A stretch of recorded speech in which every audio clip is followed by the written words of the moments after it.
प्यारी प्यारी भव्यात्माओं, जून का महीना आपके बीच में है। चातुर्मास करीब है। सभी संत पद विहार कर रहे हैं।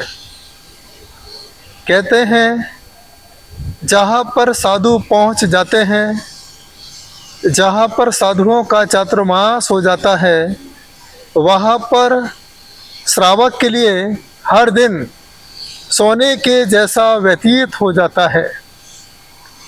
4 महीने तक हर श्रावक त्योहार की तरह अपने समय को व्यतीत करता है। सुबह से लेकर शाम तक भगवान की भक्ति में रहता है। जैसे ही चातुर्मास का आगमन होता है, उसी समय आषाढ़ अष्टानिका का शुभारंभ हो जाता है। सभी भक्त 8 दिन तक अष्टानिका में सिद्धों की आराधना करते हैं और जैसे ही अष्टानिका समाप्त होती है, उसी समय आपके बीच में आता है गुरु पर्व, जिसे गुरु पूर्णिमा महापर्व कहा जाता है। इस वर्ष गुरु पूर्णिमा महापर्व संभाजी नगर, बाबा कचनेर वाले, पैठन वाले मुनि सुब्रतनाथ स्वामी और राजा बाजार के राजा शांतिनाथ भगवान, उनके पावन सानिध्य में आचार्य गुरुदेव पुष्पदंत सागर जी को साक्षी मान करके गुरु पूर्णिमा का पावन पर्व और सभी भक्तों के बीच में गुरु ज्ञान भक्तामर महोत्सव के रूप में आपके बीच में रहेगा। यही मेरा सपना है। इस साल मैं अपने 25वें संयम महोत्सव को मनाना चाहता हूँ, लेकिन इस संयम महोत्सव को मैं अपने नाम से नहीं, इस संयम महोत्सव को मैं रजत भक्तांबर महोत्सव के रूप में मनाना चाहता हूँ। एक ही मेरा सपना है, अपने को रखो स्टॉप और भक्तांबर को बनाओ टॉप। यही भावना लेकर के एक महापर्व आपके बीच में है, जिसे हम गुरु पूर्णिमा महापर्व कहेंगे। इसके बाद एक एक दिन आपके लिए गुरु पर्व के रूप में भक्तांबर प्राप्त होगा। घर बैठे आप भक्तांबर का पूरा लाभ ले सकते हैं। मेरा यही सपना है कि मैं घर घर के बच्चों को, घर घर की युवा पीढ़ी को, घर घर में रहने वाली माता बहनों को भक्तांबर से साक्षात्कार करा सकूं। भक्तांबर में क्या पावर है, क्या शक्ति है, किस प्रकार से पंचम काल में भक्तांबर अपना चमत्कार दिखाता है।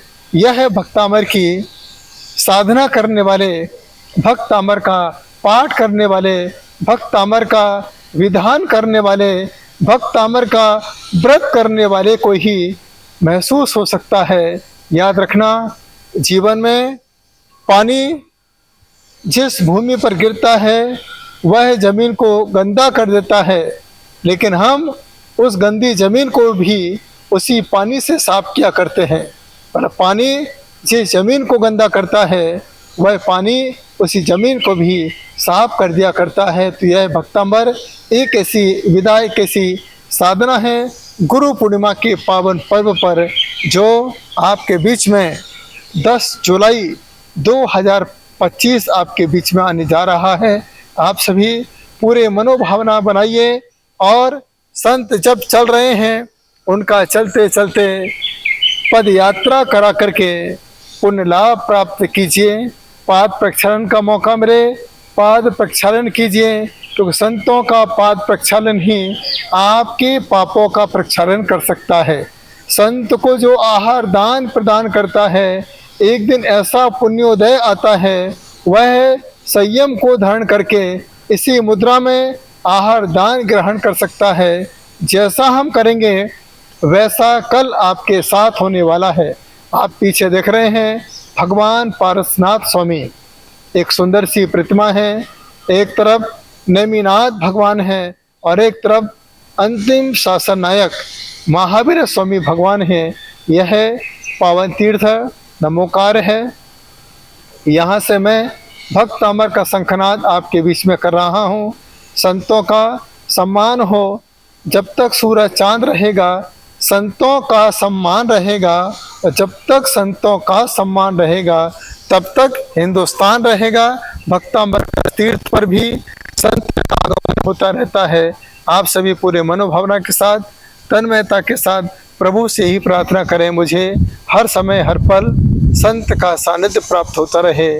संत का सानिध्य प्राप्त होता रहा तो अब आप अपने आप को जैन कह पाओगे, तो जैन के साथ आप अपने आप को दिगंबर जैन कह पाओगे। आप सभी के लिए यही मेरा आशीर्वाद है। संत के साथ चलें, आपकी किस्मत आपके साथ चलेगी। संत के साथ बैठें, सारे पाप कर्म अपने आप बैठ जाएंगे। संत को आहार दान प्रदान करो, आपके जीवन में कभी अन्न की कमी नहीं पड़ेगी। आइए संत का सम्मान होता रहे और आपके जीवन में सुख शांति और अमन चैन आपको प्राप्त होता रहे। यही भावना के साथ सभी भक्तों को इस संत चातुर्मास के आशीर्वाद के रूप में सबसे पहले मेरा आप लोगों को बहुत बहुत आशीर्वाद।